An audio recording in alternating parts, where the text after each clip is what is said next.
Hello, here I am for another session of Behind the Veil. I appreciate you coming into my space. Stephen Williams here. Thank you so much for coming to the channel. It's a Behind the Veil, and where we're learning some things that's going on from behind the scenes that I love to share. I hope you enjoyed last week's interview with Miss Ellen G. McLeod. It was some great information. And so I'm so thankful that you're here. Listen, take an opportunity down there somewhere at the bottom, subscribe, save it, and get some good nuggets so that you can become better and do great things. You know, in my fighting to be fit, I found some things in 4 areas: in fitness, finances, focus, and faith. Fitness, finances, focus, and faith. And so here I am today with another session, another impartation as we go behind the veil. And I want to share with you, and I want to go ahead and get started because I've got to share this with you. The question I have on the floor today, and again, please email me any questions of the week that you would like for me to have. slwilliamsbehindtheveil@gmail.com. And that is just strictly set up for questions of the week, or if you have any comments or things like that. And I'll put it in the description below so that you'll know I have the email. And also go to the website at www.stephenlwilliamsllc.com. And you can see the things that are going on in my life. And if you would like to support this channel, you can also do it there. And so today, I want to talk about something that is really important that I wrote down. And I want to get this to you because I thought this was absolutely wonderful. I took some notes so that I can make sure that I read them to you. I want to ask a major question. Are you in denial? Are you functioning in complete denial? And so you're going to say denial. There are 3 areas that I want to talk about, and I want to bring some illumination, at least the things that have happened in my life. And those are the areas of greatness. Those are the areas of loved or being loved with someone loving you. And then the third thing, are you in denial about your finances or being satisfied? In those 3 areas, greatness, people are always talking about other people being great, but they never see their own greatness. The second thing is that people always say, I don't need anyone, or, I'm finished with having, someone in my life. And then the third thing is that wealth was meant to be for someone else. Wealth was meant to be for someone else. And I submit to you and I suggest to you that when you say those things in those 3 areas where you doubt your greatness, where you doubt the love for you, or you say, I don't want that, and you talk about your finances and you don't think it's ever going to happen to you, I want to challenge you on being in denial. Let's start with greatness. Do you realize that the fact that you were actually born into this world, that you were destined for greatness? Greatness has a caveat to it, because what is the determining factor for greatness? And you're going to find out that as I'm going behind this veil, I'm discovering that greatness has this is what it has to do with. It has to do with you obeying your gift. So stay with me. In the Bible, which is the basis of what I do, it says that he that is chiefest among you, he that is greatest among you, must first be your servant, must first be the servant. So anybody that is going to be chiefest or greatest among you must be in a position to serve. All right. Now, this whole notion of being a servant we have that backwards. To me, we have it backwards, and it was confirmed today when I was doing some research on this by another great orator and pastor and person. To serve, to actually serve, means that you are actually in your gift, and the gift that has been placed into you is a service to other people. That determines your greatness. So let's utilize Oprah Winfrey just for a moment. We consider her in the African American community to be great. Or let's Muhammad Ali. He's the what they consider the GOAT, or the greatest of all time. What he ended up doing was his gift, or let's use Muhammad Ali. His gift was boxing, right? But he utilized the gift of boxing to serve humanity and say, he that is chiefest among you must become the servant. You must become servant to your gift. Your greatness is tied into your gift, which is why the enemy does not want you to ever walk in your giftedness. Because if you ever can flow in your giftedness, you'll never be able to serve other people. You'll never be able to give to them the things that they are need. The gift inside of you determines your greatness. Now, what the enemy wants you to do and what people want you to do is be frustrated in this life to the point where you never function in your gift. But you have to become, and this was per Miles Monroe, the late great Miles Monroe, you have to be a slave to the gift. If you're going to, well, I find myself being a slave to a thing, which means I wake up thinking about it. I wake up, I can't go without it. I can't do without it. I'm a slave to the gift that's inside of me. That determines my greatness. Because if I'm a slave to this gift, if I'm tied to the relationship of pleasing God and doing my gift, okay, then that's the area that I'm supposed to be able to serve. And so when we start talking about greatness, people have taken greatness and made it so, that they're egotistical. No, they're just in their gift. And when you get into your gift, things will come to you. When you get into your gift, joy, peace, love, you can see the picture more plainly once you accept the gift. And then you become a slave to the gift, which means you have to do the gift. You wake up, and that's the purpose. It's the breath. I just got off the phone with a friend, and they were talking about being distracted and wanting to give up and do something. And I asked one pertinent question: is the distraction the assignment? Think about it. Is the distraction the assignment? And most of the times, the thing that is a distraction is not the assignment. Because in order for you to become great or have greatness in you to do great things, you have to be able to walk into your gift. But you can't walk into your gift without a distraction. You can't choose right unless you have another choice to choose wrong. And what the enemy does is he tricks you on being messed up. And your focus becomes what is the distraction, and you forget to be servant to your greatness. Right? And so that whole notion is that you were meant to be great. Come on, say that with me. I'm meant to be great. You have greatness on the inside of you. If you're saying that you don't, I'm saying to you, you're in denial. You were made for greatness. Now, what is that? What does that look like? What does that determine like? I believe it's the same thing that if you're saying I don't need anybody, or I don't want to be this, or I don't want a relationship. Look, this whole thing is about being loved and being welcomed and being accepted.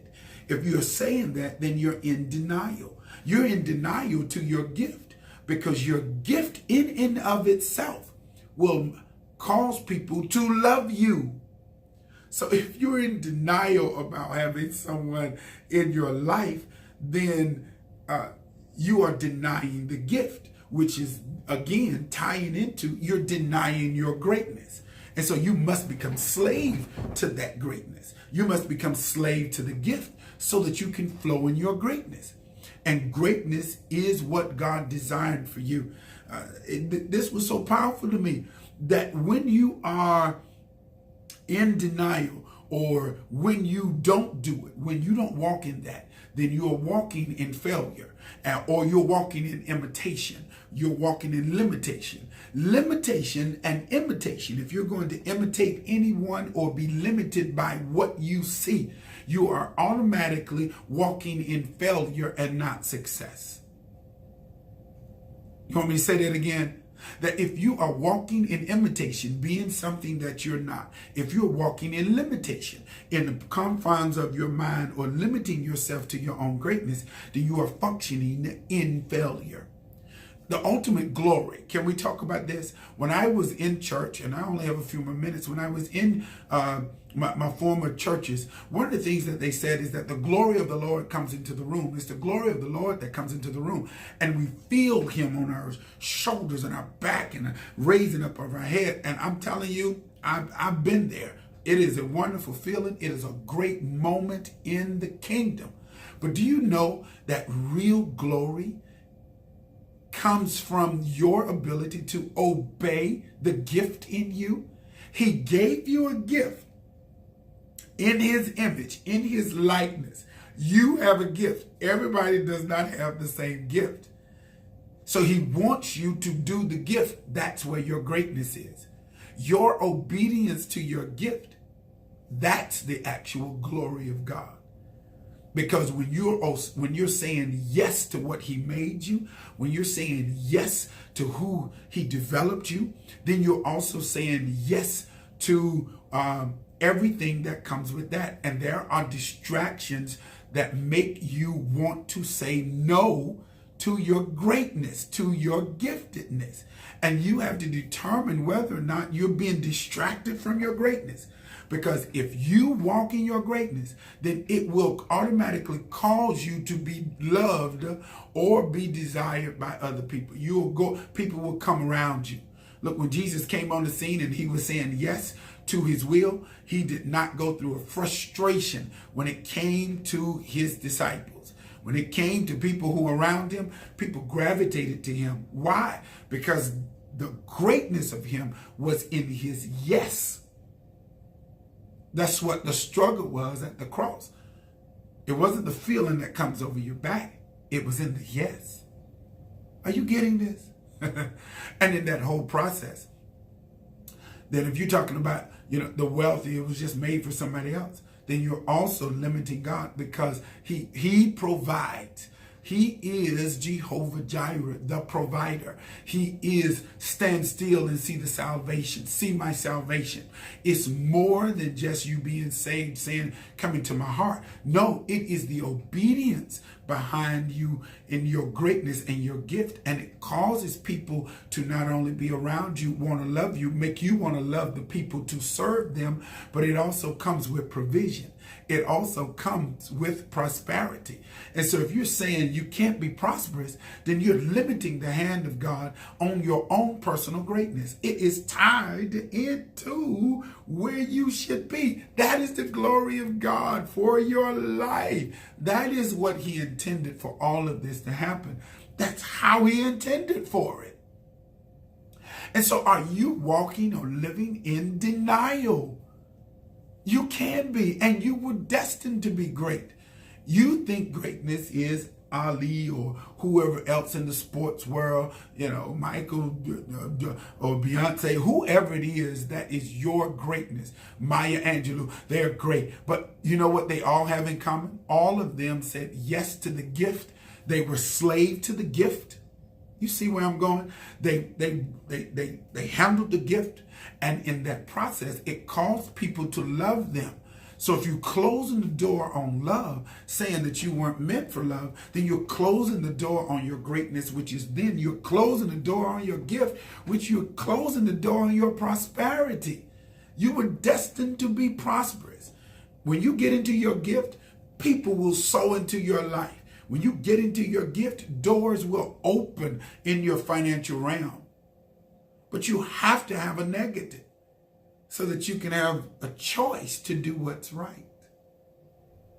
Don't walk the rest of your life in denial. You were destined to be great.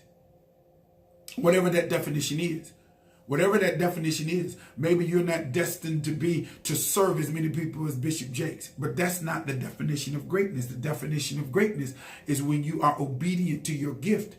And the hymnology says, my calling to fulfill. I'm supposed to serve my present age, my calling to fulfill. That means the people in my area, they help me be great, which then gives me people to love and people who love me. So I can't close that door. And then that opens up the door of provision. People will give into your bosom. I know the scripture is up for debate, but give and it shall be given unto you. Good measure, pressed down, shaken together, running over, shall men give into your bosom. And I know it has other meaning, but whatever it is, look, wealthiness is tied into your ability to walk in your gift. But if you're in denial of your own greatness and you're taking this humility road, and this is great to be humble, it is. But your greatness is in your gift. And when you become slave to your gift, you don't allow anything or anybody to take you out of that realm. And you do it, and then the doors will open. You'll find love. You'll see what love really is. You'll be able to feel it and know what God is. Know what God can do for you. Know how he can share with you. Know what that whole thing feels like. And then he makes you wealthy with provision. I said this on Sunday. And when you get to the Ark of the Covenant with David, when David received the Ark of the Covenant back, there was a tangibleness at Obed-Edom. It was not something inside, something, feely-dilly, down-willy. No. When you walk in the giftedness and carry the anointing of God, it is a visible manifestation of the blessing of God. The blessing of the Lord, it maketh rich, and add to it, and therewith add to it no sorrow. You were destined to be great. You were destined to be loved or have someone love you. And you were destined to prosper. If you think anything else, you are walking in this world in complete denial to how he made you. He made you to succeed. He made you to be great. He made you to be loved. He made you to have prosperity and wealth with evidence, not something, no pie in the sky. But it's all wrapped up in your ability to say yes to your gift and become slave to it. Study it. Put your all in it so that you can walk and live your best life. This is the season for you to live your best life. This is the time for you to live the best moments in your life. And don't let anybody or anything make you deny that or walk in denial. Do not get messed up over the distractions. Know what is the purpose and know what is the enemy trying to get you off of your purpose. He uses the same trick every week, every year, same time, same bat channel, same bat station. It doesn't change. But once you become slave to it, he loses his power. And you can walk in whatever that is that's called greatness, which will then give you someone to love and cause you to love somebody and cause people to love you. If you don't do nothing else, you're going to love them for the very point of serving them so that you can give to them your giftedness. And the last thing, it will provide provision. Let's stop walking in denial and let's start walking in our greatness, in our affection, and in our finances. Okay? Thank you so much this week. I hope you got a little something out of this. Please subscribe down below. continue to fight to be fit so that you can walk in all the things, because you need health in your body. Watch what you eat. Take care of yourself. Exercise your mind, exercise your body. Get into the place where you can walk into your greatness. And I'm telling you, I'll see you doing your wonderful thing. And it's going to be a marvelous thing. All right. Until next week, thank you so much for hanging out with me as we learn behind the veil.